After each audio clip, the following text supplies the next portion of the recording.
Commander Lee Hyun stood on the bridge of the battleship Indomitable and watched the stars. The ship moved slowly through space near the planet Kepler 442b. This was supposed to be a quiet mission. They were just checking the area for any problems. Lee Hyun did not expect to find trouble today. The Indomitable was huge. It stretched almost 2 kilometers from front to back. The ship looked like a giant metal box covered in weapons. Thick armor plates covered every surface. Missile tubes stuck out from the sides like metal spines. Gun turrets sat on top and bottom, ready to fire in any direction. The ship was not pretty, but it was built to fight. Captain Park Mina sat at her station and watched the computer screens. She was responsible for all communications on the ship. The screens showed green lights, which meant everything was normal. Park Mina had been doing this job for 5 years, and quiet days were her favorite kind of days. That changed when the alarm started ringing. Captain Park called out Lieutenant Choi Yoon from his station. "I'm getting readings on the long-range sensors. 12 ships are coming toward us. They're not human ships." Park Mina pressed buttons on her control panel. New information appeared on the main screen. The computer showed 12 strange objects moving through space toward their location. The objects were moving fast, much faster than most ships could travel. "Send a message to Admiral Kim right away," Park Mina told her communications team. "Tell him we have unknown ships approaching." Admiral Kim Tae-ho commanded the human defense fleet from a space station that orbited the planet below. He was a smart man who had fought in many battles. When he received Park Mina's message, he did not panic. Instead, he looked at the information carefully. The 12 ships were not like anything humans had seen before. They were long and curved, like giant fish swimming through space. Their hulls seemed to glow with soft blue and purple lights that pulsed like a heartbeat. The ships moved together in perfect formation, like they were all controlled by one mind. "These are Vorthak ships," Admiral Kim told his staff. "I've read reports about them from the outer colonies. They've taken over 17 star systems in the past 10 years. They're very dangerous. The Vorthak Collective was known throughout the galaxy as a powerful force. Their ships were grown, not built like human ships. The aliens used their minds to control their vessels, and their technology was far ahead of most other species. When the Vorthak wanted a planet, they usually got it. Admiral Kim made a decision that surprised everyone around him. Instead of ordering the human ships to hide or run away, he gave a different command. "Tell Commander Lee Hyun to move the Indomitable directly into the path of those alien ships. Position the battleship right where they have to see it." His officers looked at him with confusion. "Sir, that's just one ship against 12. "Should we call for backup?" "No," Admiral Kim said calmly. "One ship is enough. Trust me." On the bridge of the Indomitable, Commander Lee Hyun received his orders. He looked around at his crew. They were good people, trained for situations like this. They did not show fear, even though they all understood what they were facing. "You heard the Admiral," Lee Hyun said. "Move us into their path. Full speed ahead." The massive battleship changed course and accelerated. The Indomitable's engines created bright blue flames that pushed the ship forward through space. As they moved, the crew prepared for possible combat. Weapon systems came online, shields powered up. Everyone took their battle positions. Far away, the Vorthak fleet continued its approach to the human world. Hive Commander Zilthara controlled the lead ship with her mind. She was confident about this mission. Her species had conquered many worlds, and they had never lost a battle. The Vorthak bioships were powerful and beautiful, designed by millions of years of evolution. Zilthara expected the humans to run away or surrender when they saw the Vorthak fleet. Most species did exactly that. The few that tried to fight were quickly defeated by superior Vorthak technology and tactics. But as the alien fleet moved around a large asteroid, something happened that Zilthara did not expect. The human battleship came into view. The Indomitable sat in space directly ahead of the Vorthak fleet. The ship was massive and covered in weapons. Gun barrels pointed in every direction. Missile launchers were ready to fire. The hull was thick and angular, built for war and nothing else. Zilthara stared at the human ship through the sensors of her biovessel. She had never seen anything like it before. The ship looked like it was designed by beings who understood only violence and destruction. Every surface that was not armor was a weapon. Every weapon looked like it could destroy entire cities. The other Vorthak commanders connected their minds to hers through their collective consciousness. They all saw what she was seeing. They all felt the same shock and confusion. "What is that thing?" one of them asked through their mental link. It's a human warship, Zilthara replied, but her mental voice was uncertain. Impossible, another commander said. No civilized species builds ships like that. It looks like a floating weapon designed only to kill. The Vorthak fleet slowed down, then stopped completely. For the first time in their history, the aliens hesitated. Their bioships had been created to fight other civilized species who followed the same basic rules of warfare. But this human vessel followed no rules at all. Commander Li Hyun watched the alien fleet through the Indomitable's main view screen. The 12 bioships had stopped moving about 5,000 kilometers away. Their glowing lights had changed from confident blues and purples to warning reds and yellows. "They've stopped, sir," reported the ship's tactical officer. "They're just sitting there." Li Hyun nodded. "Keep our weapons ready, but don't fire unless they attack first. Let's see what they do next." Minutes passed in silence. The human battleship and the alien fleet faced each other across the empty space. Neither side moved. Neither side spoke.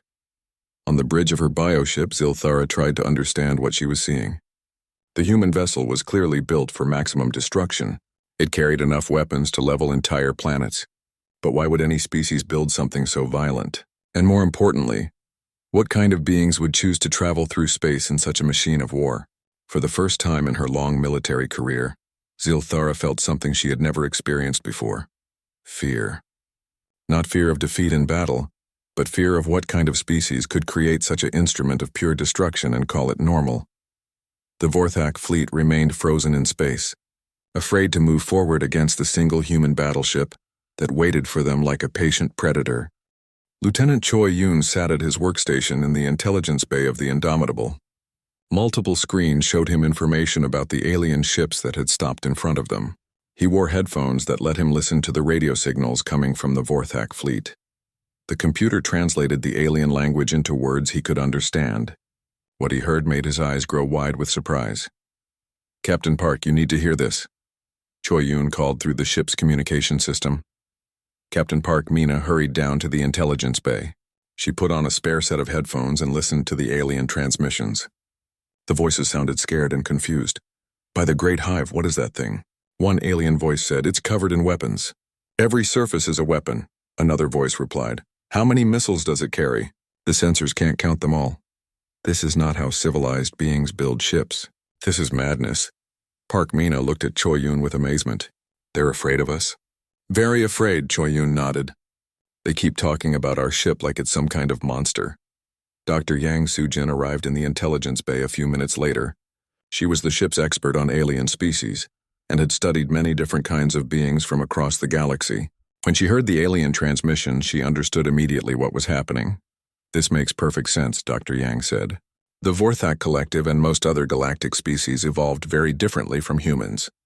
They developed warfare as an extension of their diplomacy and territorial displays."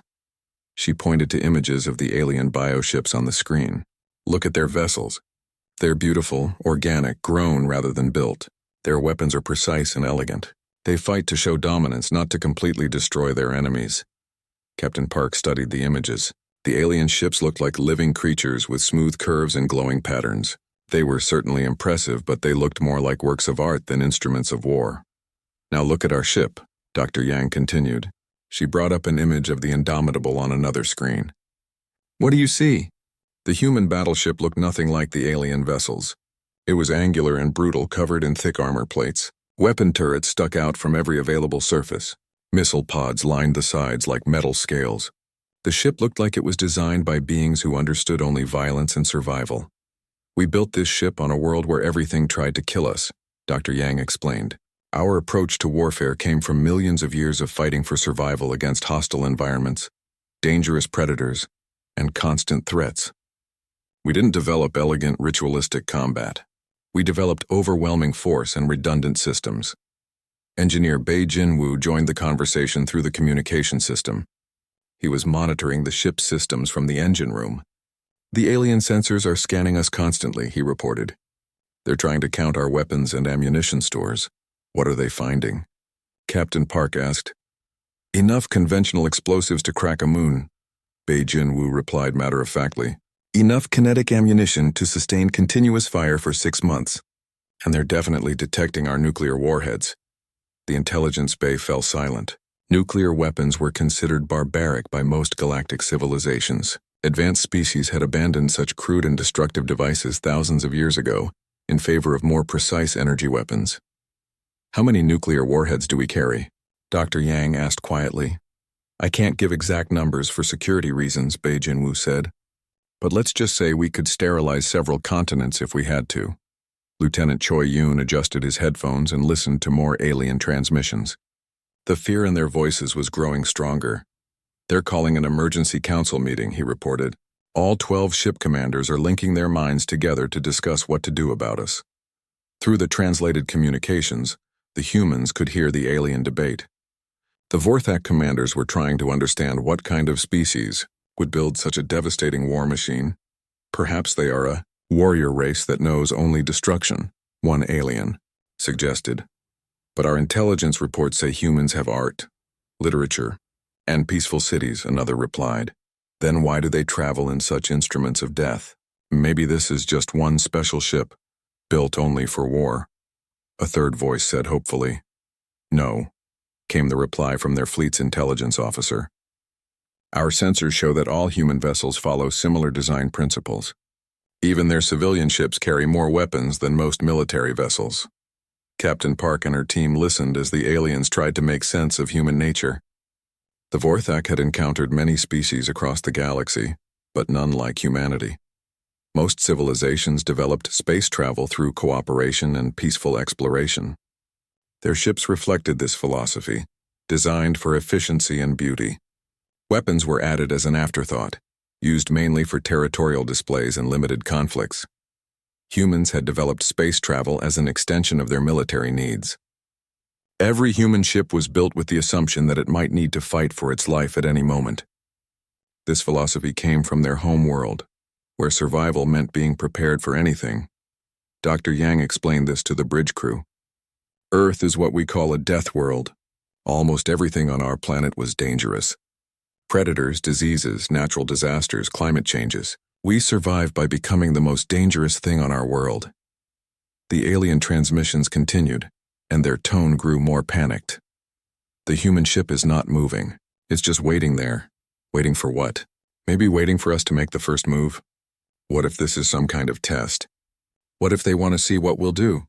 I don't want to find out what happens if we attack that thing." Hive Commander Zilthara's voice cut through the chatter of her subordinates. "Silence. I need to think." Through her bioship sensors, she studied the human battleship in detail. Every weapon system was clearly visible and ready to fire. The ship's design showed no attempt to hide its destructive capabilities. Instead, it seemed designed to make its firepower as obvious as possible. This confused Zilthara greatly. In Vorthak culture and in most galactic civilizations, military strength was something to be displayed carefully. You showed enough power to gain respect, but not so much that you appeared threatening or uncivilized. The human ship showed all of its power openly. It was a clear message. "We are extremely dangerous and we want you to know it." "Perhaps this is their way of avoiding conflict," Zilthara said to her fleet commanders. "They show us how destructive they can be, so we will choose not to fight them. But who builds a ship like that just to avoid fighting?" Another commander asked. "A species that is very, very good at fighting," Zilthara replied. The Vorthak fleet remained motionless in space. For 37 minutes they had been frozen by the sight of a single human battleship. Their bioship's bioluminescent patterns continued to pulse with warning colors.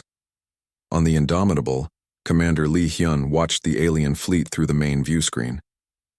His crew was ready for battle, but he hoped it would not come to that. The mission was supposed to be peaceful reconnaissance, not a shooting war. "Sir," reported his tactical officer, "the alien ships are maintaining their distance. Their weapons are not targeting us, but they're powered up and ready. Hold our position," Lee Hyun ordered. "Let's see what they decide to do." The standoff continued as both sides tried to understand each other. The humans waited patiently, while the aliens struggled to comprehend what kind of beings would create such an instrument of pure warfare, and then show such restraint in using it. Captain Shin Do-hyun received new orders on the bridge of his escort frigate, the Resilient. Admiral Kim's voice came through the communication system clearly and calmly. "Captain Shin, move your ship to flank the alien formation. Stay at maximum weapons range, but make sure they can see you clearly. Shin Do-hyun looked at his crew. The Resilient was much smaller than the Indomitable, but it was still built according to human military doctrine. The frigate bristled with missile launchers, kinetic cannons, and point defense systems. Like all human warships, it was designed to punch far above its weight class. You heard the Admiral, Shin Do-hyun told his helmsman. Take us around to their left side. Nice and slow so they don't think we're attacking. The frigate moved through space on a wide arc that would position it to the side of the alien fleet. As it moved, the Vorthak commanders noticed the new human ship and became even more worried. Hive Commander Zilthara felt the collective consciousness of her fleet share waves of anxiety and confusion. The second human ship was smaller than the first, but it carried just as many weapons relative to its size. The humans seemed to follow a simple rule. Every ship must be capable of massive destruction. Through her bioship's advanced sensors, Zilthara analyzed the human vessels in detail. What she discovered made her question everything she thought she knew about warfare and civilization. The human ships were not just armed. They were built around their weapons. The entire design philosophy was backwards from what any rational species would choose. Most civilizations built ships for exploration, trade, or transport, then added weapons for protection. Humans appeared to build weapons platforms, then add just enough ship around them to make them functional. Tactical Officer Won Jae-min worked in the war room deep inside the Indomitable. His job was to analyze enemy forces and develop battle strategies. Right now he was trying to understand why the alien fleet had not moved for almost an hour. Admiral Kim, Won Jae-min spoke into his communication device. I think I understand what's happening with the aliens. Admiral Kim's voice replied from the command station. Explain it to me, Officer Won. The Vorthak and most galactic species view warfare as an extension of diplomacy, Won Jae-min said. They fight to demonstrate superiority and achieve surrender. Their goal is to win with minimal damage and maximum psychological impact. Won Jae-min brought up tactical displays showing the alien bioships. Look at their formation and weapon placement. Everything is designed for precision strikes and psychological warfare. They want to win battles quickly and efficiently, with their enemies giving up rather than fighting to the death. And our approach is different? Admiral Kim asked, though he already knew the answer. Completely different, sir. Humans view warfare as the total elimination of threats. We don't fight to achieve surrender. We fight to ensure that our enemies can never threaten us again. Our ships are designed for that purpose. The difference was clear when comparing the two fleets. The Vorthak bioships were elegant and efficient, designed to disable enemy vessels and force quick surrenders. The human ships were brutal and overwhelming, designed to completely destroy anything that threatened them. Communications Officer Han Ye-jin sat at her station on the bridge of the Indomitable. She monitored all radio frequencies, looking for any attempt by the aliens to communicate with the human fleet. For the past hour, there had been only internal Vorthak communications filled with fear and confusion. Then suddenly a new signal appeared on her screens. It was directed at the human ships and transmitted on multiple frequencies to ensure it would be received. Commander Lee, Han Ye-jin called out. We're receiving a transmission from the alien fleet. It's being sent to all our ships. Commander Lee Hyun walked over to her station. What are they saying? Han Ye-jin activated the translation program and listened carefully. The alien voice was trembling with fear and uncertainty. She looked up at her commander with surprise. Sir, they're asking us a question. Just one question repeated over and over. What's the question? What kind of species are you? The bridge of the Indomitable fell silent. Every crew member understood the significance of that question. The aliens were not asking about human technology or military capabilities. They were asking about human nature itself. Commander Lee Hyun thought carefully before responding. This might be the most important communication in human history. How do you explain an entire species to beings who have never encountered anything like them? Officer Han, open a channel to the alien fleet. Han Ye-jin's fingers moved across her control panel. Channel open, sir. Lee Hyun spoke slowly and clearly, knowing his words would be translated and shared throughout the Vorthak collective consciousness. This is Commander Lee Hyun of the human battleship Indomitable. We are the people of Earth. We are explorers and builders, scientists and artists. We create beautiful things and cherish peace. But we come from a world that tried to kill us every day for millions of years. Everything on our planet was dangerous.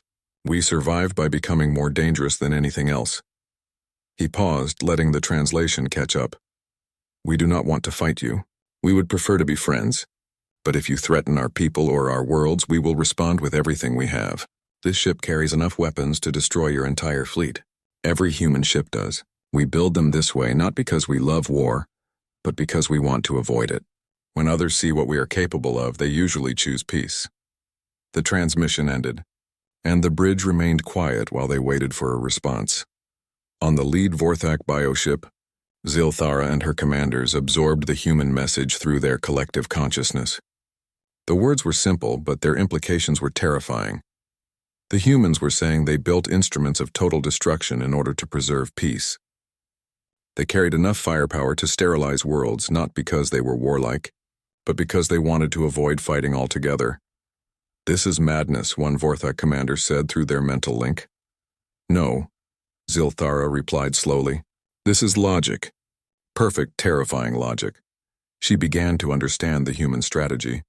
By building ships capable of overwhelming destruction, they made the cost of fighting them too high for any rational enemy to accept. Who would attack a species that could respond by completely eliminating you? But what kind of beings think this way? Another commander asked. Beings that have survived things we cannot imagine, Zilthara answered. The Vorthak had evolved on a peaceful world with abundant resources. Their conflicts were limited and ritualistic. They had never faced the kind of existential threats that shaped humanity.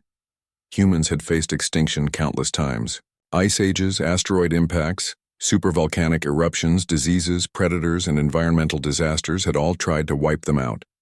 They survived by preparing for the worst possible scenarios and building redundant systems to ensure their survival. This philosophy extended to their military doctrine. Human warships were designed assuming they might face overwhelming odds with no possibility of retreat or surrender. Every system had backups. Every weapon had multiple purposes. Every ship could fight alone against impossible odds. The Vorthak fleet remained frozen in space as the commanders tried to process what they had learned. They were facing a species that had turned warfare itself into a science, where every citizen understood that survival meant being prepared for absolute war while hoping for lasting peace. For the first time in Vorthak history, an entire invasion fleet was considering retreat without firing a single shot. The humans had achieved something unprecedented in galactic warfare. Victory through the mere demonstration of their capacity for total destruction. The alien bioships continued to pulse with warning colors as their crews struggled to understand what kind of species could create such weapons and show such restraint in using them. Commander Ryu Minho piloted his diplomatic shuttle toward the largest Vorthak bioship.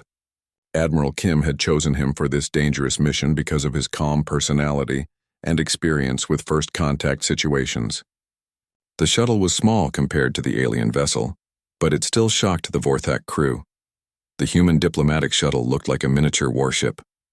It had thick armor plating, defensive weapons, and shields strong enough to protect against military-grade attacks. Most species used unarmed vessels for diplomatic meetings, but humans had learned long ago that being prepared for violence was the best way to avoid it.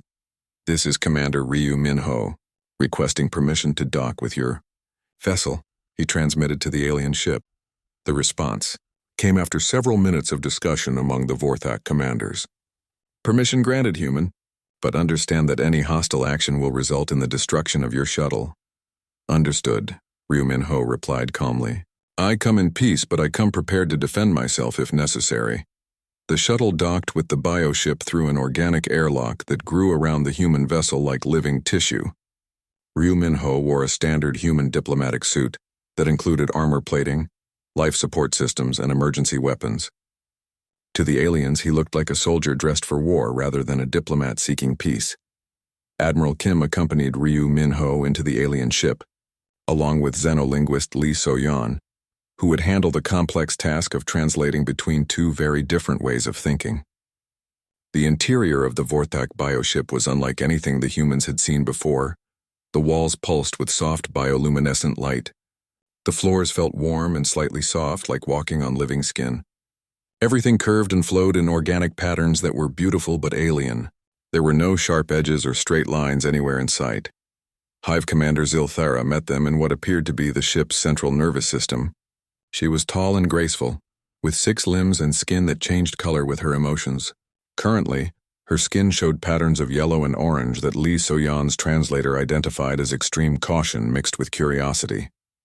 "Welcome aboard my vessel, humans," Zilthara said through a complex series of harmonics that the translator converted into words. "I must admit this is not how we expected this encounter to proceed." Admiral Kim bowed slightly, a gesture of respect that surprised the alien commander. "Thank you for agreeing to this meeting. We hope to avoid any unnecessary conflict between our peoples." Sub-Commander Velthar, Zilthara's second-in-command, joined the meeting along with several other Vorthak officers. They all stared at the humans with a mixture of fascination and fear. "We must ask," Zilthara said carefully, "what kind of species creates such instruments of destruction? Your ships are unlike anything we have encountered in 17 conquered systems." Admiral Kim looked at Lee So-yeon, who nodded that the translation was accurate. He thought carefully about how to explain humanity to beings who had evolved so differently. "We come from a world called Earth," Admiral Kim began. "It is what we call a death world. Almost everything on our planet was dangerous to us. The weather could kill us. The animals could kill us. The plants could kill us. Even tiny invisible creatures could kill us." The Vorthak officers listened with growing amazement as Lee So-yeon translated the Admiral's words. The concept of a death world was known to galactic civilization, but most species avoided such places entirely. For millions of years we had to fight just to survive another day. Admiral Kim continued. "We developed tools and weapons not for conquest but for staying alive. Every technology we created came from military necessity." Medical Officer Park Yoon-ju had been quietly observing the alien officers. Now she stepped forward and rolled up her sleeves, revealing scars and cybernetic implants that covered her arms. "These scars are from radiation burns when our ship's reactor was damaged in combat," she explained. "These implants replace organs that were destroyed by shrapnel. These genetic modifications allow me to survive in toxic atmospheres." The Vorthak officers recoiled in horror. To them, Park Yoon-ju looked like a walking testament to violence and suffering. Her body showed evidence of battles that would have killed most galactic species instantly. "But you survived all of this?" Velthar asked in amazement. "We all did," Park Yoon-ju replied simply. "Every human carries similar modifications. We have to, in order to survive in the environments we encounter." Admiral Kim continued the explanation. "Our medical technology comes from treating battlefield wounds. Our engineering comes from building things that won't break under extreme conditions. Our space travel comes from military rockets designed to escape our planet's gravity." The revelation shocked the Vorthak delegation to their core. Most galactic civilizations had developed their technology through peaceful scientific research and gradual advancement. Humans had developed everything through the necessity of survival and warfare. "Even your art?" Zilthara asked hesitantly. "Much of it," Admiral Kim admitted. "Our music often tells stories of battles and survival. Our literature explores themes of conflict and overcoming impossible odds. Our architecture is designed to withstand attacks and natural disasters." Lee So-yeon added her own perspective. "But we also create beautiful things. We write poems about love and peace. We paint pictures of flowers and sunsets. We compose music that celebrates joy and friendship. We're not just warriors. We're people who learn to be warriors in order to survive long enough to be people." This concept was difficult for the Vorthak to understand. In their society, warriors and artists were completely different castes with different roles. The idea that every human could be both a fighter and a creator was alien to them. "Show them the combat footage," Admiral Kim said quietly to Park Yoon-ju. Park Yoon-ju activated a small holographic projector that displayed scenes from recent human military operations. The Vorthak officers watched as human soldiers fought in environments that would instantly kill most galactic species. They saw humans survive in burning buildings, underwater combat, zero-gravity battles, and toxic atmosphere raids. "This is normal for you?" Velthar asked in disbelief. "Standard training," Park Yoon-ju replied. "Every human military unit practices in conditions like these. We have to be ready for anything." The most shocking revelation came when Admiral Kim explained human population distribution. 90% of our people live on worlds that other species consider uninhabitable. We colonize planets with hostile environments because they remind us of home. Zilthara's skin changed to deep purple patterns that indicated profound distress. "You choose to live in places that try to kill you?" "We're comfortable there," Admiral Kim said with a slight smile. Other species avoid death worlds so we don't have to compete for them.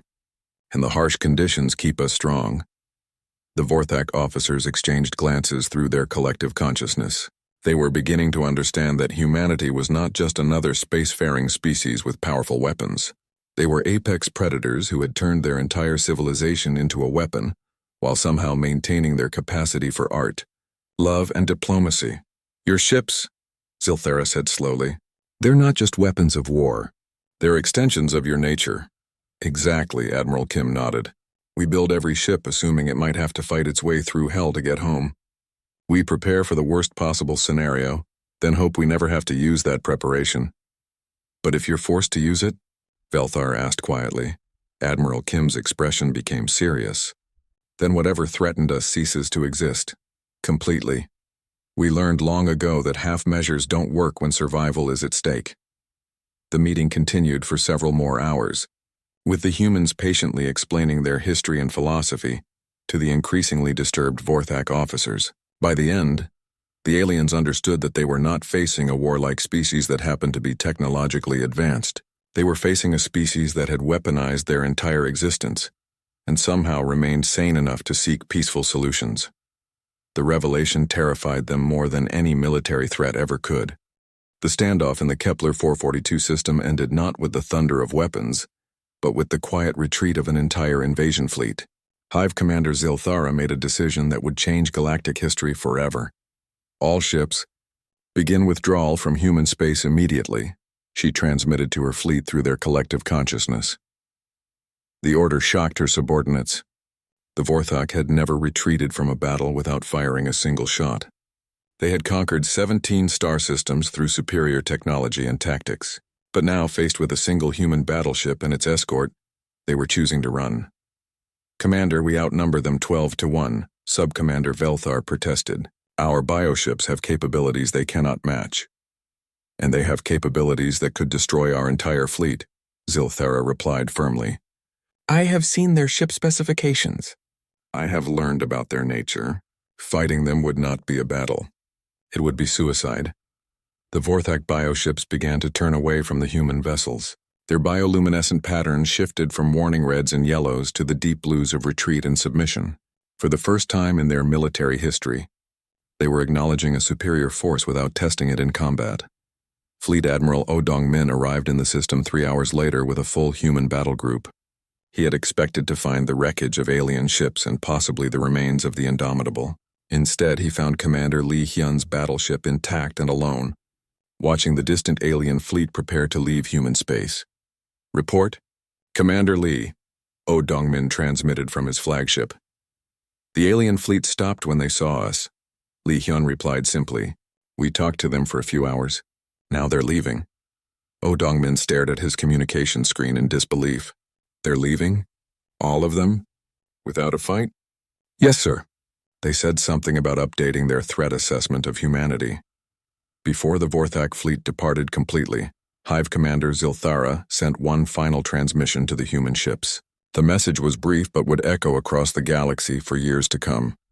The Vorthak Collective officially recognizes humanity as an apex predator species. This information will be shared with all known galactic civilizations. We recommend extreme caution when dealing with humans. They are not like other species we have encountered. The transmission ended, and the alien bioships activated their faster-than-light drives. Within minutes, they had vanished from the system, leaving behind only the human fleet and a new chapter in galactic diplomacy.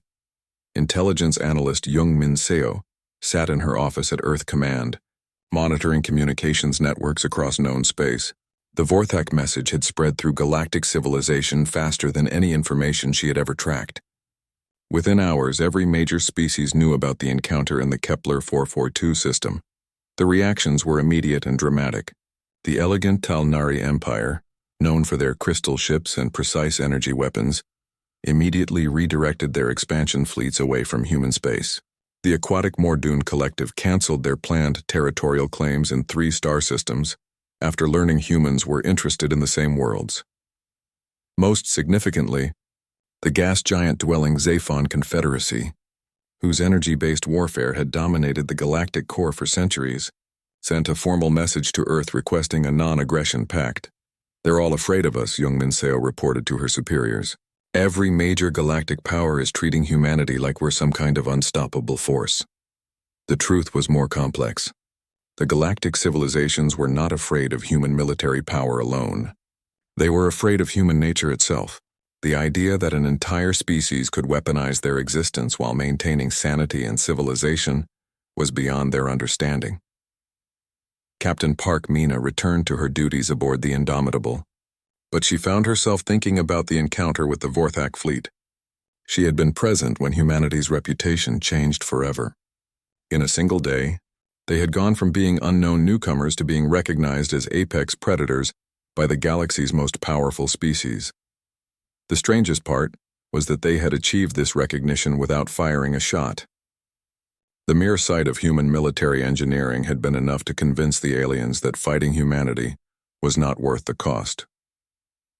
6 months after the Kepler 442 incident, as historians began calling it, the effects on galactic diplomacy became clear. Trade routes shifted to avoid human space, not from hostility, but from a combination of respect and caution. Several species requested permission to study human technology, hoping to understand how beings from a death world had developed such effective survival strategies. Ambassador Kang Hyewan established the first human diplomatic station in neutral space. The facility was built according to human standards, which meant it looked more like a fortress than an embassy. Alien delegates who visited were always surprised by the heavy security and defensive preparations. "Why do you fortify your diplomatic facilities?" asked the Talnari ambassador during his first visit. "Because we've learned that peace is best maintained when everyone understands the cost of breaking it," Kang Hyewan replied diplomatically. The ambassador studied the station's defensive systems with professional interest. "And if someone were to attack this place? Then they would discover why humans have survived on death worlds for millions of years," Kang Hyewan answered with a polite smile. The galactic community gradually adapted to humanity's presence. They learned that humans could be trusted to keep their word, honor their agreements, and seek peaceful solutions to conflicts. But they also learned that threatening human interests or attacking human worlds would result in overwhelming retaliation. This knowledge created a strange new form of galactic peace. Species that had been expanding aggressively for centuries suddenly became much more diplomatic. The cost of warfare had increased dramatically now that everyone knew humans would respond to threats with total destruction. Dr. Yang Sujin published a paper on human-alien relations that became required reading for diplomatic corps across the galaxy. Her central thesis was simple. Humans had achieved galactic peace not through weakness or pacifism, but through the credible threat of absolute war. "Other species fight to achieve dominance," she wrote. "Humans fight to eliminate threats permanently. This difference in approach makes humans extremely dangerous enemies and extremely valuable allies." The paper explained why human military doctrine was so effective as a deterrent. Most galactic species could accept limited defeats and temporary setbacks because they fought for resources or territory. Humans fought for survival itself, which meant they would use whatever force was necessary to protect their people and worlds. In the Outer Rim territories, human colonies continued to expand onto worlds that other species considered uninhabitable. The harsh conditions that repelled other civilizations were exactly what humans preferred. They established thriving settlements on planets with toxic atmospheres, extreme temperatures, and dangerous wildlife. These colonies served as a constant reminder to the galaxy of human adaptability and toughness. While other species required extensive terraforming to make worlds habitable, humans simply adapted themselves to survive in hostile environments. The Kepler 442 incident had taught the galaxy its most important lesson about humanity. They were not just another species with advanced technology. They were the product of a world that had tried to kill them for millions of years, and they had responded by becoming unkillable. As the months passed, a new understanding emerged among galactic civilizations. Humanity's greatest strength was not their weapons or their technology. It was their ability to build peaceful civilization on top of their warrior nature, to choose diplomacy while maintaining the capacity for total war. The aliens had learned the most crucial truth about humans that day in space above Kepler 442b. Humans did not fear war because they were too good at it. They feared war because they knew exactly what they were capable of, and they preferred to live in a universe where such capabilities were never needed. The galaxy was now a more peaceful place, protected by the knowledge that somewhere among the stars, the humans waited in their ships of war, hoping for peace but prepared for anything. The mere existence of humanity had become the ultimate deterrent against large-scale galactic conflict, and in the depths of space, human battleships continued their patrols, silent guardians of a peace maintained not through weakness, but through the terrible promise of what would happen if that peace were ever broken.